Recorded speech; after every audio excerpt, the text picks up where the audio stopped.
Admiral Jake Morrison stood in the center of the great hall. The space was bigger than any building he had ever seen on Earth. The walls curved up and up until they disappeared into darkness.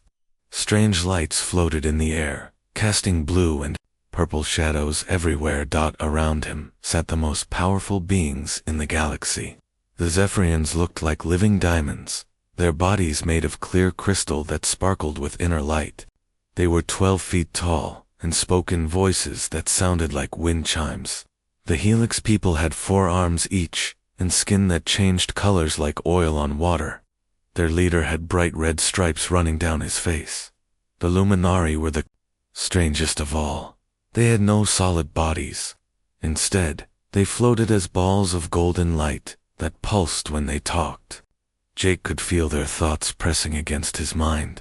Cold and sharp at the front of the hall sat Council Speaker Vextel. He was a snake-like creature with 4 yellow eyes and skin covered in black scales. His body was as thick as a tree, trunk and twice as long as Jake was tall. When he moved, Jake could hear the scales scraping against each other. "So," Vextel said, his voice echoing through the hall, "these are the humans." He picked up a thick folder with one of his 4 hands. "Let me read what they have sent us." Jake tried to stand straight and look confident. Next to him, Dr. Lisa Grant clutched her research notes. She was Earth's best scientist, but Jake could see her hands shaking. Behind them stood Captain Ryan Blake and Ambassador Kate Phillips.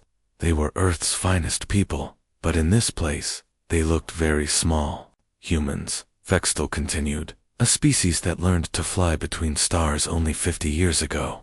They use chemical rockets and nuclear power. Very primitive." A sound like breaking glass filled the hall. The Zephyrians were laughing. The Helix people made clicking noises with their tongues. Even the Luminari pulsed brighter, which Jake had learned meant they found something funny. Vextel held up a picture of a human soldier. "Look at this. They have no natural armor, no claws or fangs, no scales or shells. They cannot change their skin color to hide. They cannot shoot energy from their eyes or control minds with their thoughts." The laughter grew louder. Jake felt his face get hot with anger, but he kept quiet. Earth needed this. They needed protection from the dangers in space. They needed the knowledge and technology that only the Galactic Council could provide. "They fight wars with metal bullets," Vec said, holding up another picture. "Metal bullets, like throwing rocks at each other? And look at their ships. They burn chemical fuel to move around. It takes them months to travel between planets in their own system." A Helix Council member stood up. His name was Korath, and he was known for his cruelty. "Speaker Vextel, surely you are not serious about letting these ... creatures ...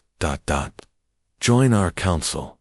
"Of course not as full members," Vextel replied, "but they have asked for protection. And we are not monsters. We help those who cannot help themselves." Dr. Grant stepped forward. "If I may speak," she said, her voice steady despite her fear. "Humanity has much to offer. We have created art and music that spans thousands of years. We have learned to heal diseases and extend life. We explore not for conquest, but for knowledge." The hall fell silent for a moment. Then Korath began to laugh again. "Art and music. What use is a pretty song when the Void Hunters come for you? What good is a painting when your world burns?" "We have also shown great courage," Jake said, unable to stay quiet any longer. "We have fought against impossible odds and won. We have survived ice ages and plagues and wars. We never give up." A Zephyrian council member spoke, her voice like tinkling bells. "Courage? You mean the foolishness of not knowing when you are beaten. A wise species knows when to surrender." "But we have so much to learn from you," Ambassador Phillips said. "We want to be part of the galactic community. We want to help make the galaxy a better place." Vextel's 4 eyes looked at each human. "In turn, you want to help? How sweet. But the galaxy is dangerous, little humans. There are things out there that would eat your entire species as a snack. The Void Hunters, the Shadow Fleets, the nightmare machines that guard the old empire's ruins. He leaned forward, his massive head coming closer to Jake. You cannot protect yourselves, much less help others. But we are not cruel. We will offer you protected status. You may build small colonies in safe systems. You may trade with approved species. You may even send observers to our council meetings. Protected status? Jake asked. Think of it as adoption, Korath said with a nasty smile. You will be our pets. We will keep you safe and fed. In return, you will do as you are told, and stay out of grown-up business. The other council members nodded their agreement. Some looked amused. Others looked bored, as if they were discussing what to have for lunch. Dr. Grant's face went white. You're offering to make us a reservation species. To treat us like animals in a zoo. Animals? Oh no, Vextel said. Animals can be dangerous. You are more like ... garden flowers. Pretty to look at, but needing constant care to survive. Jake felt something cold settle in his stomach. This was not what Earth had hoped for. They had dreamed of joining the galactic community as equals. Instead, they were being offered a cage with golden bars. But what choice did they have? Earth was alone in a dangerous galaxy. They had no friends, no allies, no protection. If they said no, the council would leave them to face the darkness alone. We accept, Jake said, the words tasting like ash in his mouth. Excellent. Vextal clapped his hands together. Welcome to the galactic community, little humans. Try not to cause too much trouble. As the council members filed out, chattering about other business, Jake stood in the empty hall with his team. They had come here as representatives of humanity. They were leaving as children who had just been told they could sit at the grown-up table, but only if they promised to be quiet and eat their vegetables. This isn't over, Dr. Grant said quietly. No, Jake agreed. It's not. But as they walked toward their small ship, dwarfed by the massive alien vessels around them, Jake wondered if humanity would ever be seen as more than cute pets who happened to be able to talk. Captain Ryan Blake stood on the bridge of the research ship Endeavor and watched the red sun of Arcturus 7 rise over the alien landscape. 6 months had passed since humanity had accepted their place as the galaxy's newest protected species. The taste of that humiliation still burned in his throat. Captain, called Dr. Amy Foster from her station. I'm getting some interesting readings from the ruins. You should see this. Ryan walked over to where Amy sat, surrounded by screens showing ancient alien writing. Amy was Earth's best expert on dead languages, and she had spent the last 3 months trying to understand what the ruins were telling them. What have you found? Ryan asked. Amy pointed to a series of symbols carved into black stone. This isn't just a city we found. It's a tomb, but not for people. For an entire civilization. Ryan felt a chill run down his spine. What do you mean? The writing tells a story. There was a species here called the Cathera. They were peaceful, advanced, much like the current Galactic Council members. They built beautiful cities, created amazing art, and lived in harmony for thousands of years. What happened to them? Amy's face was grim. They were hunted. Something came out of the void between stars. It attacked their worlds one by one, taking everything and leaving nothing behind. The Cathara tried to fight, but they had no experience with real war. They were slaughtered. Ryan studied the symbols on the screen. Even though he couldn't read them, there was something desperate about the way they were carved. How long ago was this? About 300 years. Right around the time the Galactic Council was formed. And they never mentioned this. Amy shook her head. I don't think they know. Or maybe they don't want to know. The Cathara sent out warning messages before they died. They said the hunters would come back. They said the galaxy needed to be ready. Ryan was quiet for a long moment. Then he touched his communication badge. Blake to Admiral Morrison. We need to talk. An hour later, Ryan was speaking to Admiral Morrison over a secure channel. The Admiral's face looked tired. The past 6 months had been hard on all of them. The Council won't listen, Morrison said, after Ryan finished his report. I've tried to bring up security concerns before. They pat me on the head and tell me not to worry about things I don't understand. But sir, this is serious. If Amy is right, there's something out there that wiped out an entire civilization. Something that could come back. Morrison rubbed his eyes. I know, Ryan. But we're not full members of the Council. We're pets, remember? Pets don't get to make decisions about security. On the other end of the galaxy, Ambassador Kate Phillips was attending another diplomatic dinner. She sat at a small table with the other junior species, while the real Council members discussed important matters at the high table. The Zephyrian ambassador, Crystalline, floated over to Kate's table. Her crystal body sparkled in the light as she spoke.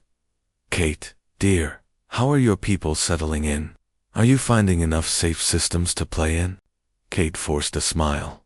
We're doing well, thank you. We've established research stations in 12 systems so far. How lovely. And you're staying in the approved zones, I hope. We wouldn't want you to wander into dangerous areas. Of course, though, I was wondering if we might be allowed to help with some of the Council's work. We have experience with problem solving, and Crystalline's laughter sounded like wind chimes in a storm. Oh, Kate, you're so sweet. But Council work is very complicated. It requires understanding of galactic politics, military strategy, things that take centuries to learn. Perhaps when your species is older. Kate's hands tightened on her dinner napkin. We may be young, but we're not stupid. Of course not, dear. You're very clever for your age. Now, I hear your scientists have found some old ruins. How exciting. Like children, digging up treasures in their backyard. Across the galaxy, the void. Syndicate was growing stronger. Their black ships moved through the empty spaces between stars, raiding merchant vessels and attacking isolated colonies. The Galactic Council's response was slow and predictable. The Helix, Confederation sent their great war fleets to patrol the shipping lanes. Their ships were massive and powerful, designed for honorable combat between equals. But the Syndicate didn't fight with honor. They struck fast and disappeared before the Helix ships could respond. The Zephyrians tried to negotiate, offering tribute and safe passage agreements. The Syndicate took their gifts and attacked anyway. The crystal beings had never dealt with enemies who broke their word. The Luminari attempted to use their mental powers to control the Syndicate's leaders. But the raiders had learned to shield their minds, and their ships were run by artificial intelligences that couldn't be influenced by psychic powers. Staff. Sergeant Tony Rodriguez was stationed on the human research outpost near the Centauri system. He had been a soldier for 20 years before joining the space program, and he recognized the signs of what was coming. They're probing, he told his commanding officer, Lieutenant Colonel Steve Parker. The Syndicate isn't just raiding randomly. They're testing the Council's defenses, learning how they respond. Parker nodded grimly. He was a quiet man who had studied military history his whole life. It's classic strategy. You don't attack until you understand your enemy's weaknesses. And the Council has a lot of weaknesses, Rodriguez said. They're too proud to adapt. They fight the same way they've always fought, even when it doesn't work. The question is, what does the Syndicate want? If they were just pirates, they'd be satisfied with stealing cargo. But they're building something bigger. Rodriguez looked out at the stars. Maybe they want what we all want. To not be someone's pet. Meanwhile, back on Arcturus 7, Dr. Foster had made another discovery. Deep in the ruins, she found a hidden chamber filled with star charts and tactical displays. The Cathara had been tracking the hunters' movements, trying to understand their strategy. Ryan, look at this, she called, pointing to a holographic display that had somehow survived 3 centuries. The Cathara mapped every attack, every system that was hit. There's a pattern here. Ryan studied the display. Each attacked system was marked with a red symbol. The attacks had started at the edge of the galaxy and moved inward, like a wave of destruction. "They're not random raiders," he said slowly. "They're organized. This is a plan. And look at this," Amy said, pointing to another part of the display. The Cathera figured out where the hunters' base was, but they never got a chance to attack it. The base was marked on the star chart, located in a region of space that the current Galactic Council had declared off-limit, a region where no one was allowed to go.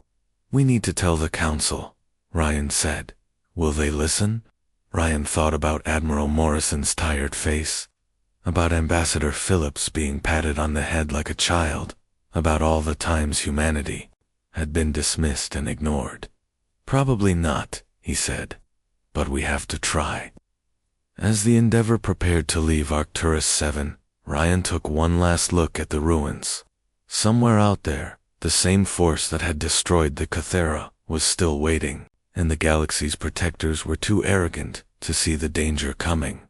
The Syndicate's ships moved through the darkness, their crews studying stolen human military manuals and tactical guides. They had learned something that the proud Galactic Council had missed, that the weakest-looking species was often the most dangerous. Soon, they would put that knowledge to the test. The attack came without warning. Admiral Jake Morrison was in his quarters on the human observation station when the emergency alarms started screaming. He rushed to the command center, still putting on his uniform jacket. "What's the situation?" he asked Lieutenant Colonel Steve Parker, who was staring at the tactical displays with a look of horror on his face. "3 simultaneous attacks," Parker said. "The Centauri Gateway, the Helix Home System, and the Zephyrian Crystal Mines. The Void Syndicate has hit all 3 at once." Morrison felt his stomach drop. "How many ships? Thousands? Maybe more. We're getting reports from all over the galaxy." "This isn't a raid, sir. This is an invasion." On the main screen, they watched the battle at the Centauri Gateway unfold. The Zephyrian defense fleet was trying to form their traditional crystal barrier formation. Their ships locked together, creating a wall of living diamond that had never been broken in 1,000 years of warfare. The Syndicate ships didn't try to break through. Instead, they split into dozens of smaller groups and attacked from all sides at once. The beautiful crystal formations shattered under the coordinated assault. Morrison watched in shock as a Zephyrian command ship, a work of art that had taken centuries to grow, exploded in a shower of sparkling fragments. "They're not fighting like pirates," Parker said quietly. "Look at those formations, the way they're coordinating their attacks." Morrison studied the battle reports. The Syndicate was using tactics he recognized from Earth's military academies: concentrated firepower, rapid deployment, overwhelming force at the point of attack. It was human strategy, but used with alien technology and ruthless efficiency. "Get me Captain Blake," Morrison ordered. Captain Ryan Blake was still at the Human Research Station, orbiting Arcturus 7, when his image appeared on the screen. Morrison could see the ruins of the ancient city through the window behind him. "Ryan, what did you find in those ruins?" "Everything you can remember." Blake's face was grim. "The Cathara were wiped out by something they called the Void Hunters. But Admiral, I think the Syndicate is connected to what happened here. The attack patterns, the way they move." "Are you saying the Syndicate is the same group that destroyed the Cathara?" "I don't know, but they're using the same tactics. The same strategy of hitting multiple targets, never giving the enemy time to adapt." Staff Sergeant Tony Rodriguez appeared on another screen. He was at the human outpost near the battle zone, and Morrison could see explosions in the space behind him. "Sir, you need to see this," Rodriguez said. "I've been monitoring the Syndicate's communications. They're speaking in code, but I recognize the structure. It's based on human military protocols." Morrison felt a chill run down his spine. "What do you mean? They're using our own playbook against the Council? Every tactic, every strategy we've developed over thousands of years of human warfare. They've studied us, sir. They know how we think. On the tactical display, the battle continued to go badly for the Galactic Council. The Helix Confederation's mighty dreadnoughts were designed for single combat, warrior against warrior, but the Syndicate swarmed them with smaller ships, overwhelming their defenses through sheer numbers. The Luminari tried to use their psychic powers to control the Syndicate's pilots, but the enemy ships were controlled by artificial intelligences that couldn't be influenced by mental attacks. Worse, the AIs were programmed with human tactical thinking, making them unpredictable and adaptive. "This is impossible," came a transmission from the Zephyrian fleet commander. "How can these primitives defeat us? We have superior technology, superior weapons." "Superior weapons don't matter if you don't know how to use them," Rodriguez said grimly.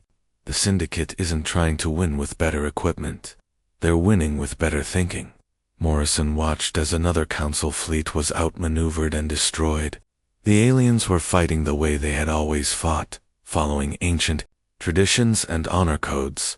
The Syndicate was fighting to win, using every dirty trick and clever strategy that humanity had ever developed. They're not just using human tactics, Morrison realized. They're using human military history. All of it. From ancient tribal warfare to modern space combat. Dr. Amy Foster's voice came through the communications system from the research station. "Admiral, I've been studying the Cathara records. They mentioned something called the learning enemy. The Void Hunters didn't just attack random systems. They studied each species first, learned their weaknesses, then used that knowledge to destroy them. And now they're doing the same thing to the current Galactic Council," Blake added. "They studied humanity because we're the only species with a history of constant warfare. They learned from us, then used our own strategies against our protectors." The irony was bitter. The Galactic Council had dismissed humanity as weak and primitive, but the Syndicate had recognized the deadly knowledge hidden in human military history.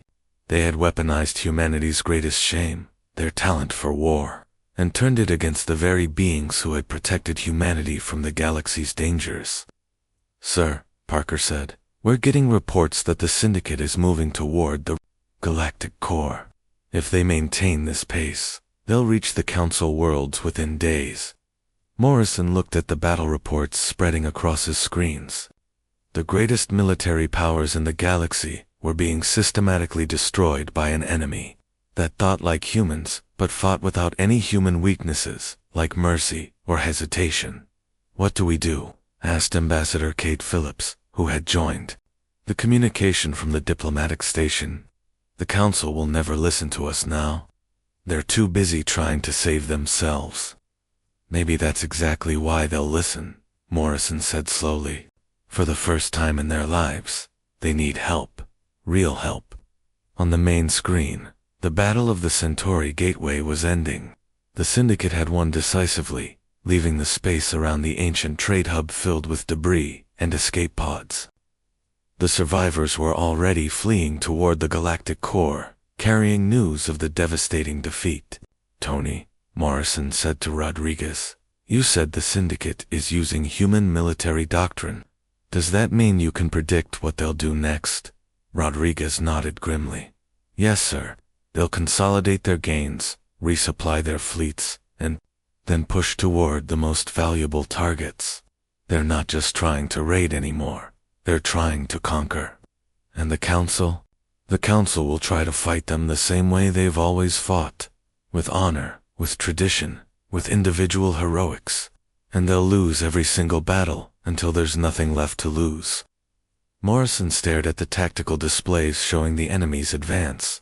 Somewhere out there, the Void Syndicate was studying human military manuals and learning how to use humanity's own knowledge to destroy the galaxy. The species that had been dismissed as harmless pets were about to become the key to either salvation or destruction.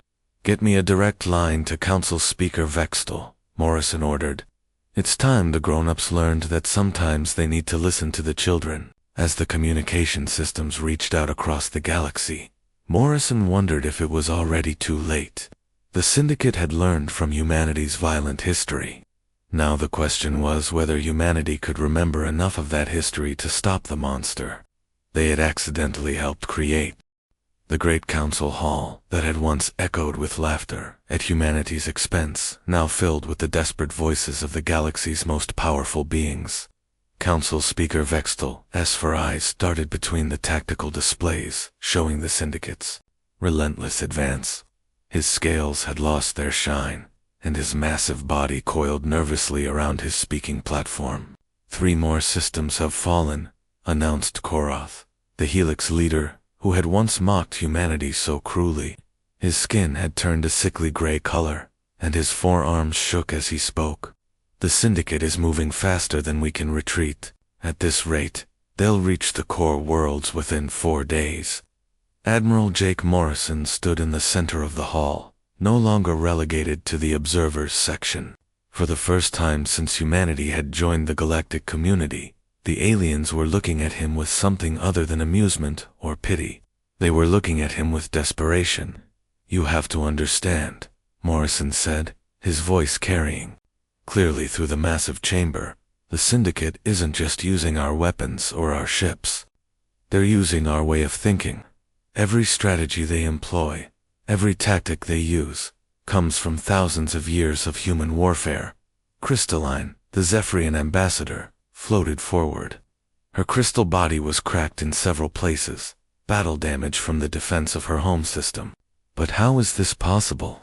You said your people were peaceful explorers." "We are now," Morrison replied, "but we weren't always. Before we reached the stars, humanity spent most of its history at war. We fought over land, resources, ideas, sometimes just because we were different from each other. We got very good at it."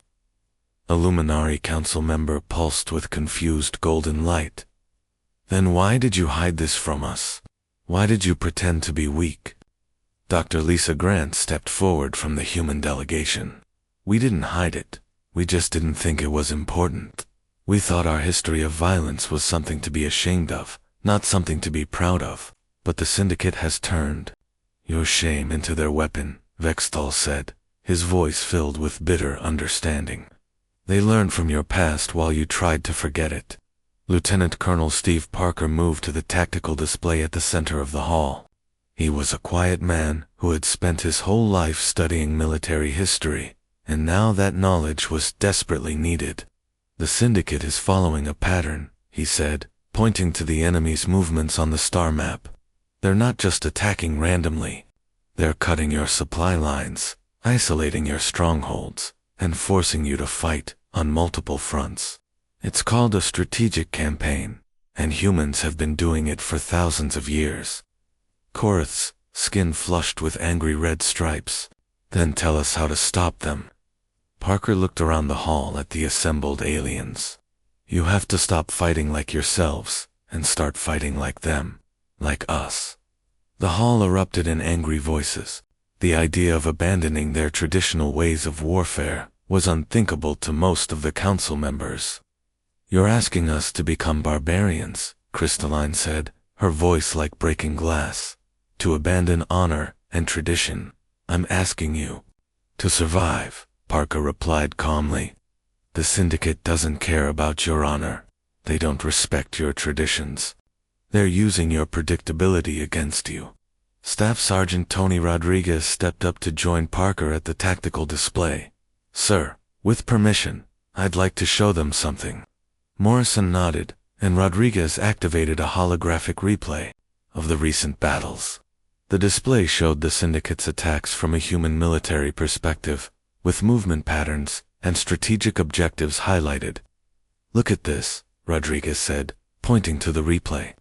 "The syndicate hits your fleets here, here, and here. They're not trying to destroy everything. They're trying to break your will to fight. It's psychological warfare." He changed the display to show the council's response patterns, and you respond exactly the same way every time. You send your biggest ships to face them head-on. You try to win through superior firepower and individual heroics. It's what they're counting on. A new voice spoke from the back of the hall. Captain Ryan Blake had just arrived from the Arcturus 7 research station, and he carried a datapad filled with information from the ancient ruins. The Kithara made the same mistake, Blake said, walking forward. They had superior technology, just like you. They had powerful weapons and strong defenses. But they thought like civilized beings fighting other civilized beings. The Void Hunters thought like predators. He activated his datapad, showing the ancient records Dr. Foster had translated. The Kithara records showed that the Hunters adapted to every defense, countered every strategy. They learned from each battle and became stronger, just like the Syndicate is doing now. Vextal's 4 eyes focused on Blake. What are you suggesting? That we stop thinking like prey and start thinking like predators, Blake said. The Syndicate has learned from humanity's past. Maybe it's time humanity remembered that past. Ambassador Kate Phillips had been quiet during the discussion, but now she spoke up. The question is, will you let us help? Really help, not just observe from the sidelines. The hall fell silent. The proud members of the Galactic Council had to decide whether to trust the species they had dismissed as pets with their very survival. Finally, Vextal spoke. What do you need? Morrison looked at his team, then back at the Council. Full integration of our forces with yours. Human tactical officers on every ship. Complete access to your military databases and defensive systems. And most importantly, the authority to make decisions in combat without waiting for committee approval. You're asking us to put our fleets under human command? Koroth said, his voice tight with reluctance. We're asking you to let us teach you how to fight the way the Syndicate fights, Parker corrected. Your technology is better than ours. Your ships are stronger, your weapons more powerful. But you need to learn how to use them like weapons instead of like ceremonial objects. Dr. Grant activated her own datapad, showing technical specifications. We can retrofit your ships with human tactical systems, not to replace your technology, but to make it more flexible. More adaptable. The Syndicate's advantage is that they think like humans. We can take that advantage away. Rodriguez stepped forward, and we can teach your crews to think like soldiers, instead of like knights. No offense, but honor doesn't stop laser fire.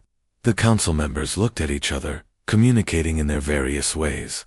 The Zephyrians chimed softly, the Helix people changed colors, and the Luminari pulsed with different patterns of light. Finally, Vextal uncoiled his massive body and looked directly at Morrison. We accept. But understand this, Admiral Morrison. If you fail, if this gamble doesn't work, there may be no galaxy left to save. Morrison nodded grimly. Understood. But if we do nothing, there definitely won't be. How long do we have? Crystalline asked. Parker looked at the tactical display, showing the Syndicate's advance. 3 days, until they reach the outer core systems. Maybe 4, if we're lucky. Then we'd better get started, Morrison said. Tony, get me a list of every human military officer in the galaxy. Ryan, I need you to coordinate with the alien fleets. Kate, start working on supply lines and logistics. Lisa, I want you working with their engineers to modify their ships. As the humans began to coordinate their unprecedented integration with the galactic forces, Morrison felt a strange mix of pride and fear. For the first time in galactic history, humanity wouldn't be the observers. They would be the ones making the decisions that would determine whether civilization survived or fell to the same darkness that had consumed the Kithara, the galaxies. Greatest military minds were about to learn warfare from the species they had considered the weakest. And somewhere in the void, the Syndicate was still coming, confident in their stolen knowledge and certain of their victory. The real test was about to begin. The Omega Nebula had always been beautiful. Its swirling clouds of gas and dust painted the darkness with colors that had no names. But now it was about to become the graveyard of either galactic civilization or the Void Syndicate. Captain Ryan. Blake stood on the bridge of the modified Zephyrian cruiser Starlight. watching the tactical displays that showed both friendly and enemy forces gathering for the final battle. The ship hummed with an energy he had never felt before, the fusion of alien technology and human tactical thinking. "Captain," called Lieutenant Amy Foster from the sensor station. "Long-range scanners are picking up the Syndicate fleet. They're massive, sir. At least 3,000 ships." Blake nodded calmly. 3 months ago, news like that would have meant certain death. Now it meant the enemy was exactly where they wanted them to be. "Send the signal to Admiral Morrison," Blake ordered. "Tell him the trap is set on the command ship New Harmony." Admiral Jake Morrison received Blake's message with satisfaction. The past 3 days had been the most intense of his life. Working with alien engineers, human officers had modified every ship in the Galactic fleet. The proud ceremonial vessels had been turned into efficient war machines. "All units report ready, sir," said Lieutenant Colonel Steve Parker, who now served as the fleet's tactical coordinator. "The Helix dreadnoughts are in position. The Crystal ships have their new targeting systems online. The Luminari are coordinating our psychic defenses." Morrison looked at the battle display. The Syndicate was approaching the nebula exactly as Parker had predicted they would. They were confident, probably expecting another easy victory like the ones they had won over the past months. "They're about to learn the difference between knowing human tactics and understanding human warfare," Morrison said quietly. Staff Sergeant Tony Rodriguez was aboard the Helix flagship Warrior's Pride, working with the alien crew to prepare for the boarding operations that would come later. The Helix warriors were good fighters, but they had never learned to fight dirty. "Remember," Rodriguez told the assembled aliens, "honor is for after the battle. During the battle, the only thing that matters is winning. Use every trick, every advantage, every weapon you have. The enemy won't show you mercy, so don't show them any." The Helix captain, a veteran warrior named Thexmore, nodded grimly. His skin had turned the dark blue color that indicated serious concentration. "It feels wrong to abandon our traditions." "Your traditions are what got you beaten before," Rodriguez replied. "The Syndicate studied your traditions and used them against you. Now we're going to use their confidence against them." In the nebula itself, the Syndicate fleet advanced in perfect formation. Their ships were a mixture of stolen technology and brutal efficiency. On the command ship, the Syndicate's leader studied the tactical displays with satisfaction. "The Council fleet is smaller than expected," he reported to his officers, "and they're hiding in the nebula like frightened children. This will be easier than the previous battles." But what the Syndicate didn't know was that the smaller fleet was exactly the right size. The humans had learned long ago that sometimes the best strategy was to make your enemy think they had already won. "Begin the attack," Blake ordered as the enemy fleet entered the nebula. The battle began exactly as the Syndicate expected. The Galactic Council ships emerged from the nebula's concealment and engaged in what appeared to be a desperate last stand. The Zephyrian crystal ships formed their traditional barriers. The Helix dreadnoughts challenged the enemy to single combat, and the Luminari attempted their psychic attacks. For the first few minutes, everything went according to the Syndicate's plan. They began to overwhelm the Council forces, pushing them back into the nebula's depths. Their commanders congratulated themselves on another easy victory. Then the trap was sprung. The retreat had been a feint.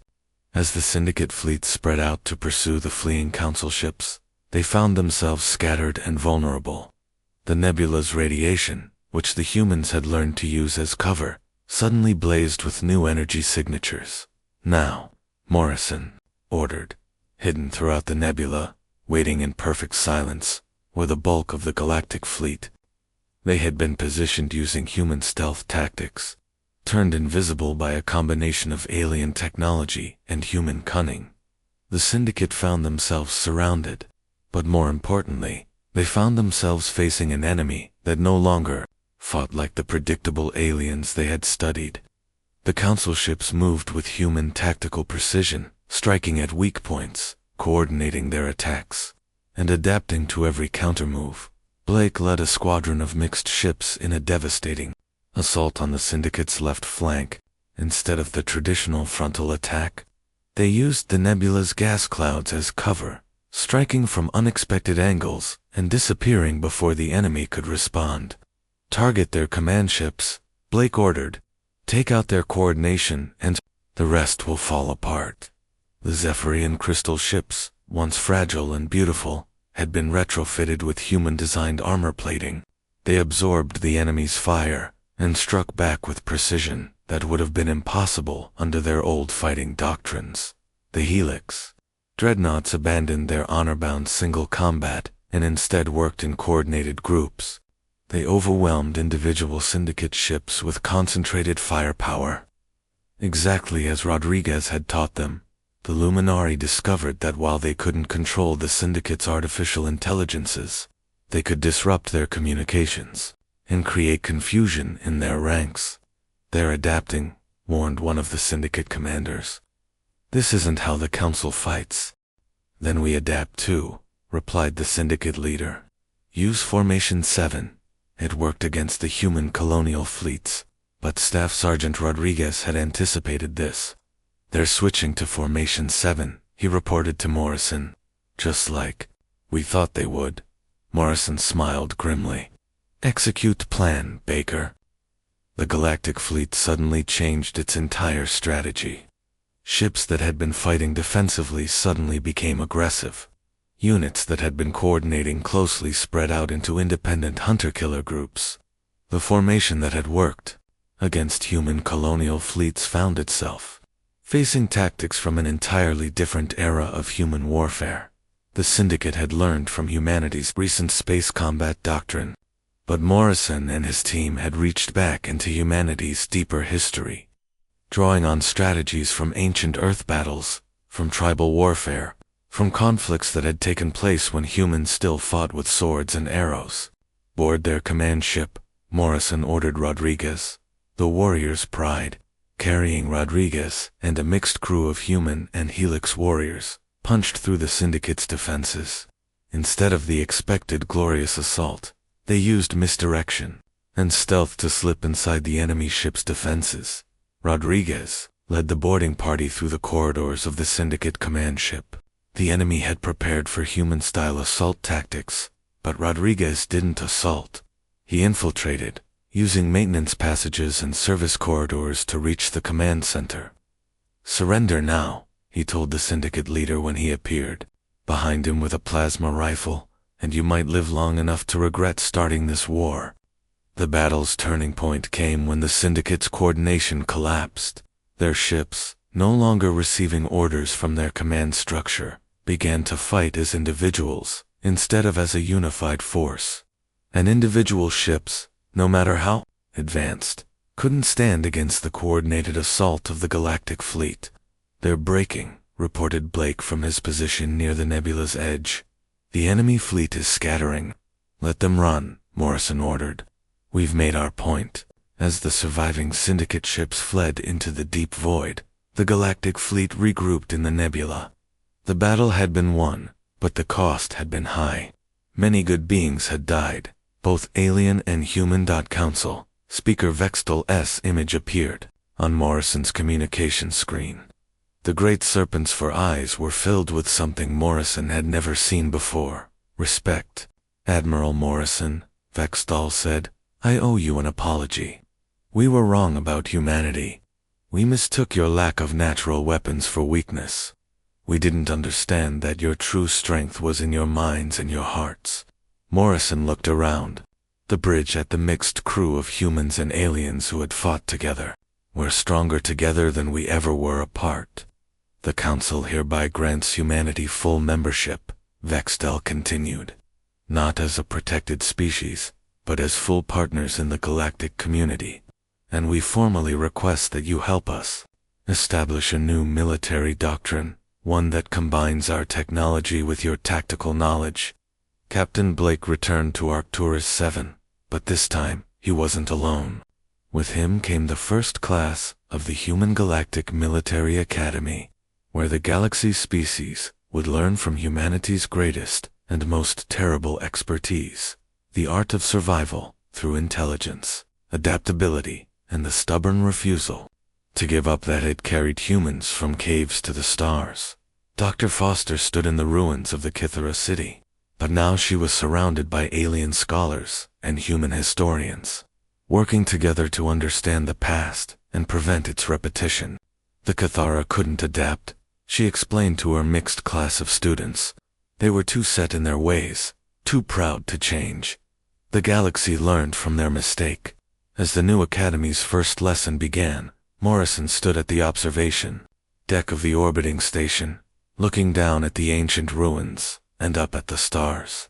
Humanity had finally found its place in the galaxy, not as pets or protected species, but as the teachers of the most important lesson of all, that sometimes the deadliest weapon isn't the biggest gun or the strongest armor, but the mind that knows how to use what it has. The galaxy had learned to respect the species it had once dismissed, and in the void between stars, the darkness waited, knowing that the next time it came, it would face not just individual species fighting alone, but a united galaxy that had learned to think like the most dangerous predators of all, humans who refused to quit.